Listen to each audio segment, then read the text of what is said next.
Stregobor is one of those characters where I still go back and forth whether he's gray or just straight evil. Alright, Stregobor, book versus show, what are the differences? I'm going to jump right in. Actually, no, I can jump right in. This is a comparison between the books and the show. It is not meant to attack the show. I like the show quite a bit. I love the books quite a bit. The games I don't have a lot of experience with, so I really can't tell you how I feel about them. So for those that get very offended and freak out when you do comparisons between different mediums, I don't know why you clicked on this video. I can guess I know why, but I'm not going to because I don't like to assume things. So anyways, Stregobor. Book versus show. What are the major differences and similarities? I guess a good place to start would be that Stregobor doesn't have much of a role outside of one story in the books. We see in the show his role has been bulked up quite a bit, and he's at mage meetups and conspiring and all that. I have some idea why this is, but I feel like it's more streamlining and they're going to cut out certain mages from the books and just have Stregobor, since we were introduced to him right away in the first episode. Now Geralt and him have a history, which I'll go into in the books with that, comparing to the show. I think it's just streamlining, and that's why Stregobor has such a big role in the show. Where in the book, it's like, he has nothing, pretty much. Now, looks. Looks are so on point for Stregobor in the show. In the book, The Last Wish, he's described as being the most typical-looking mage there is. Which is funny because most the wizards, mages, whatever you want to say, knowing ones, they don't look like what we think is the stereotype of a wizard. But Stregobor does. So I think as for looks, they did a good job casting, and I love that he looked like a stereotypical mage. Next, his backstory is changed quite a bit in the show. I mean, the major beats are the same, but I think they did it again for streamlining.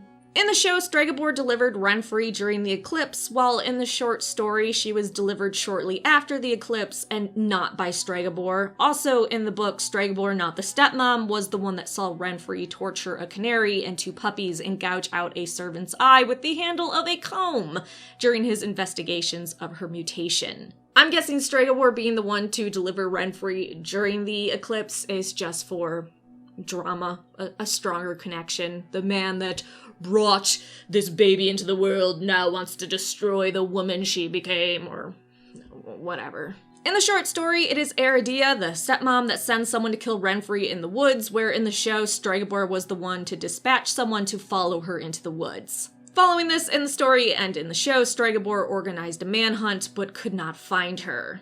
And just like in the story, in the episode, Renfri has been hunting Stregobor down. And I think the nitty-gritty details aren't that important for Stregobor, except maybe to help you understand how knowing ones think, and for you to kind of pick a side a little bit better. I think them not showing, and they actually filmed some of these flashbacks to Renfri's childhood and Stregobor being there, but then they got rid of it for whatever reason. But they did film it.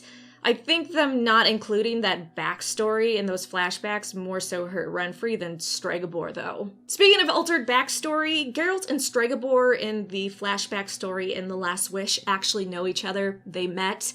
Stregobor got Geralt kicked out of a kingdom. And it was because Geralt killed a monster, which is his job, and Stregobor claimed he was a mindless killing machine. So it actually is a little bit more satisfying when Geralt tells Stregobor, fuck off, I'm not going to help you, because they have a past and there's a bit of tension, like you got me kicked out of a kingdom for slaying a monster, saying I was just a killing machine, and now you want me to risk my neck to save you? Nah.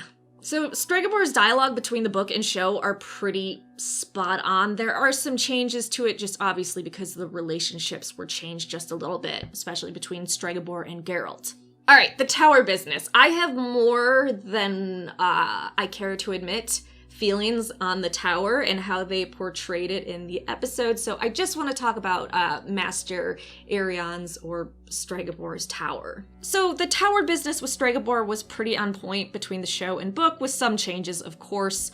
Just like in the show, in the short story, Arion built the tower, but had been dead for about 200 years.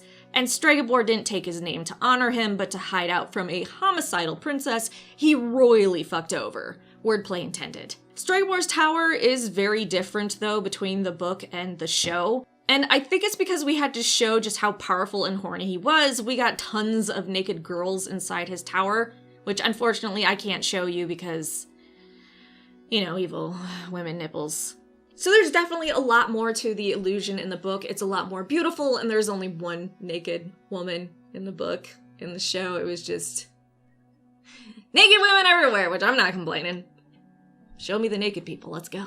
Lastly, let's talk about the end of the episode, book versus show for Stregobor. Just like in the book and the show, Stregobor won't come out to face Renfri. After the fight, and with Renfri dead, in both mediums he appears, and Stregobor wants to do an autopsy in the show, like in the book, but Geralt goes, in both mediums, yeah, I'll fucking kill you if you touch her.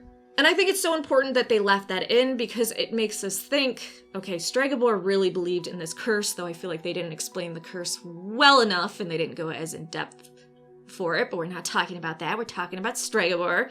So I think it was to show he might be a good person that just truly believes he's saving the world and not some crazy monster cutting up girls. Though I will say in the show, Stregobor turns the crowd against him. In the short story, he knows it's coming, and Stregobor's just like, peace. So in the show, he's more so of an asshole turning the crowd on him, where in the short story, he's like, Geralt, come with me. And Geralt goes, no, and he's like, yeah, okay. I don't give a shit, I'm out. So there you go, that's book versus show for Stregobor, at least the major ones. The quotes got me the most excited because his dialogue from the flashback story is almost word for word what we got in the episode, and I think that is so, so cool.